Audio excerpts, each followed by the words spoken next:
que l'on veut les images de cette ville, petite ville, sont effroyables. L'enquête aura lieu, on aura la réponse dans 4 ans, dans 5 ans, si tant est qu'on l'ait. Mais comment on sort de ce conflit ?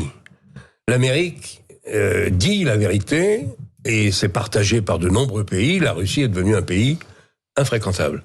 C'est pas bon pour la paix dans le monde, c'est pas bon pour l'interdépendance économique qui nous régit tous, y compris la Russie, depuis des années.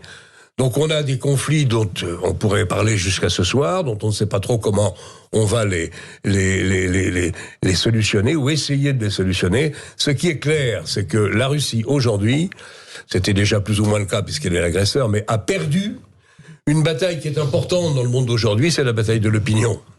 Alors on peut penser ce qu'on veut des images, arranger, pas arranger. C'est vrai que Timi Sohara, le général des forges des portes, pardon, nous le rappelait tout à l'heure, il avait raison. On se méfie un peu d'eux. Mais c'est plus le problème. La Russie a perdu la bataille de l'opinion. Qui va accepter de serrer la main à Poutine dans les 10 ans qui viennent s'il est encore au pouvoir ? Un Chinois peut-être, et encore, je n'en suis pas sûr. Un Indien peut-être, c'est compliqué la situation là-bas. Quelques Africains. Donc je dis simplement que c'est pas bon d'avoir un pays d'une telle puissance, d'une telle surface, me semble-t-il d'une telle importance, et qui culturellement est en Europe, de s'être mis dans la situation où plus personne ne va lui adresser la parole.